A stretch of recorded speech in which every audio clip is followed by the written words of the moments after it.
নমস্কাৰ বন্ধু বান্ধৱীসকল, পুনৰ এবাৰ সকলোকে স্বাগতম জনাইছোঁ আন এটি জব ইনফৰ্মেটিভ ভিডিঅ'লৈ।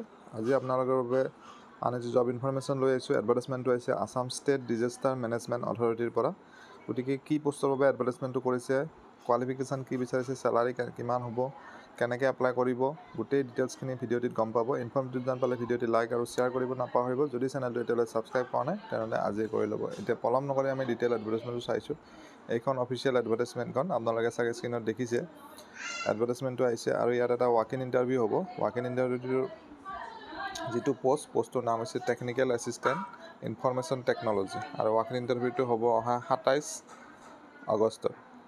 আৰু এড্ৰেছটো দিছে Assam state disaster management authority. এইটো জনতা ভৱন দিছপুৰত আছে আৰু ইয়াত টোটেল পোষ্ট এটাই আছে। আৰু বাকী ডিটেইলছখিনি আমি চাইছোঁ। কোৱালিফিকেশ্যন গ্ৰেজুৱেশ্যন বিচাৰিছে, লগতে টাইপিং স্পীড লাগিব 40 ৱৰ্ড পাৰ মিনিট। 1 ইয়াৰৰ কম্পিউটাৰ চাৰ্টিফিকেট বা ডিপ্ল'মা থকাটো বিচাৰিছে। আৰু মেক্সিমাম এজ লিমিট যিটো দিছে এইটো 35 ইয়াৰ্ছলৈকে পাৰিব এপ্লাই কৰিব, আৰু অভিজ্ঞতা থকাটোও বিচাৰিছে। আৰু এইটো পাৰ্মানেণ্ট পোষ্ট নহয়, এইটো কণ্ট্ৰেক্ট বেচিছত হ'ব আৰু 2 ইয়াৰ্ছৰ বাবে এইটো কণ্ট্ৰেক্ট হ'ব। আৰু ডিউটি ষ্টেচনটো জনতা ভৱনতে হ'ব। চেলাৰীটো 22,000কৈ দিব পাৰ মান্থ। গতিকে যিসকলে ইণ্টাৰেষ্টেড হয় তেওঁলোকে উক্ত দিনাখন অহা 27 আগষ্টত এই যিটো এড্ৰেছ দিয়া আছে তাত গৈ পেলাই ইণ্টাৰভিউটোত এপিয়াৰ হ'ব পাৰিব। আশা কৰিছোঁ ভিডিঅ'টোৰ জৰিয়তে এজন হ'লেও কেণ্ডিডেট উপকৃত হ'ব। পুনৰ এটা নতুন ভিডিঅ'ত লগ পাম।